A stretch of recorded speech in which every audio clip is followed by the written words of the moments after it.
Senator from Utah. I ask unanimous consent to suspend the quorum call and to complete my remarks, notwithstanding the previous order. Without objection. Madam President, our founding fathers knew and understood well what it was like to live in a dangerous world. When America was founded, we were threatened by foreign adversaries. The military might of the United States was feeble compared to the great powers of that day. And yet the founders insisted on a Constitution that would protect the civil liberties of the American people. They knew that it was possible to defend the homeland and Americans' rights at the same time. It still is. The War of Independence was fought, in part because King George III abused general warrants that let his officers snoop through the papers and property of law-abiding subjects. The abuse of general warrants and the use of things like writs of assistance prompted the American people into action, representing that their fundamental liberties were at stake. That's part of what ushered in the American Revolution. The Fourth Amendment to the Constitution was put in place specifically to protect these very kinds of liberties and to protect the American people against this very type of snooping. The Fourth Amendment does this by prohibiting unreasonable searches and seizures of Americans' persons and property. The very wording of the Fourth Amendment itself recognizes that this is part of what our security means. It's not just that we're protecting privacy. We're protecting privacy by protecting our security, to make sure that we are secure in our persons, our papers, houses, and effects. The Fourth Amendment also requires search warrants to be limited in scope and to be based on evidence adducing probable cause that a crime has been committed. Those warrants also have to be particularized so that they're not open-ended, so that they can't be applied to any and every circumstance. Now, critics of the Fourth Amendment complain about it. They complain about it from time to time, as if it were somehow an annoyance that has to be dealt with, ultimately circumvented. Some people refer to it even as something of a security threat in and of itself. This is wrong. Our nation's history should itself be enough to convince us that the Fourth Amendment is no annoyance. It's an essential safeguard of our liberty in the face of a vast, powerful, and frequently overreaching government. Just think of how much more powerful the government has become in the age of supercomputers and the internet. The kinds of abuses endured by the founding generation will be repeated on an even greater scale if we're not vigilant in checking the power of government. Last night, this body, the United States Senate, voted to close debate on a bill to reauthorize Section 702 of the Foreign Intelligence Surveillance Act. This program may sound dry, it may sound inconsequential or even uncontroversial to many people's lives, but supporters and critics who are familiar with it often agree that it's anything but. FISA Section 702 authorizes the intelligence community to spy on suspected foreign terrorists. Now, not many people are troubled by that aspiration. The intelligence gathering that this authorizes is a valuable task, and it's one that helps protect the homeland from bona fide threats from outside the United States. However, FISA 702 also allows the collection of incidental intelligence about American citizens who communicate with foreign suspects. Once the intelligence community has collected this incidental information about Americans, domestic law enforcement can access the information for their own investigations without first obtaining a search warrant as contemplated under our constitutional structure. In other words, FISA 702 opens a back door to government spying on American citizens. This incidental spying is a different matter altogether, and it does implicate the Fourth Amendment.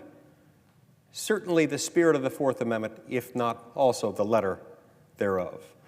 It's profoundly worrying that the government maintains vast collections of information about American citizens, no matter how that information is collected, incidentally or intentionally. It's likewise worrying that the government cannot or will not specify, list exactly how many Americans have been subjected to government snooping under this provision. Surveillance programs like this one may be implemented with the best of intentions.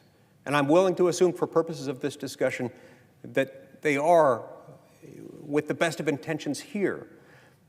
But they themselves provide the raw material that overzealous bureaucrats can use to snoop on anyone the government doesn't like.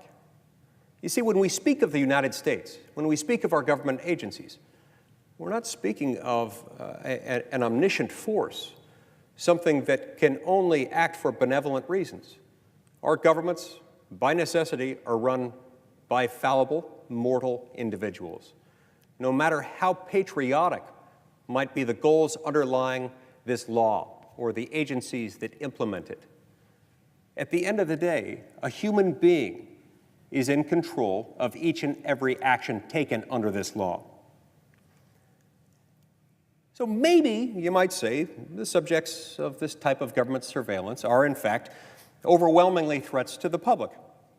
But can you guarantee that's the case? And if it's the case today, can you guarantee that it will always be the case? Can you be so sure that tomorrow or the next day or next year or a few years from now or decades from now that that will also be the case? What if the next time the subject is a critic of the government? Or perhaps the subject is a petty political enemy of someone charged with implementing this statute. History cannot reassure us that this or any other surveillance power will always be used for good. It's not difficult, for that matter, to fathom hypothetical scenarios in which this could come about.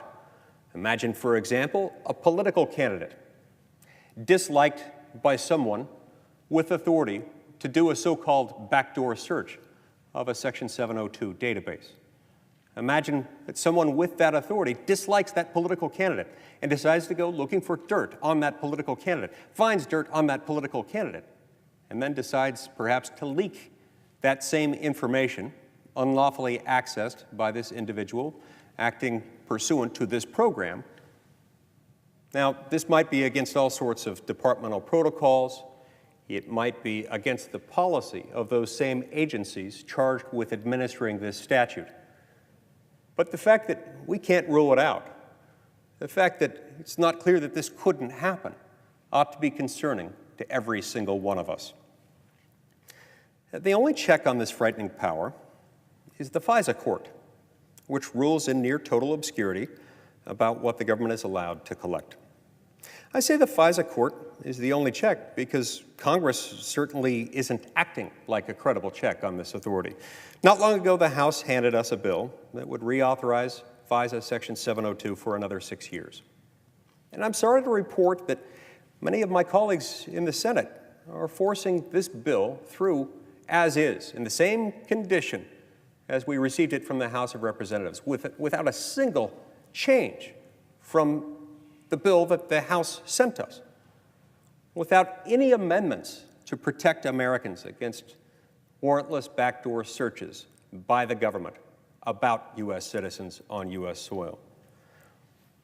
I believe that Americans' Fourth Amendment rights are worth much more due diligence than that.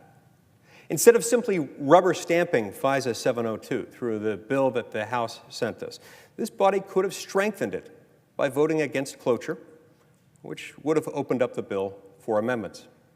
Now, to be clear, a vote against cloture would not have been a vote against FISA Section 702. It would not have ended the program or jeopardized our nation's ability to spy on suspected foreign terrorists. In fact, as far as I know, not one of the members of this body that voted against cloture would even support such an outcome. Not one of us, as far as I'm aware, would like to see FISA end. What we would like to see is for amendments to at least be considered, to be debated, to be discussed by the people's elected representatives in this body, to make sure that we have achieved the proper balance between the power the government desires and the security and privacy of the American people. A vote against cloture would have allowed this body to improve FISA Section 702 through a legitimate amendment process, one that we unfortunately are being denied this week. You see, one of the reasons why it's important that, as we consider this, to allow for amendments is that this law comes up for reauthorization only so often. And I think the American people legitimately would expect that when it comes up, we'd actually have an open, honest debate and discussion, and that we do more than simply rubber stamp what the other chamber has already passed, that we ask some difficult but important questions about the rights of the American people relative to this program.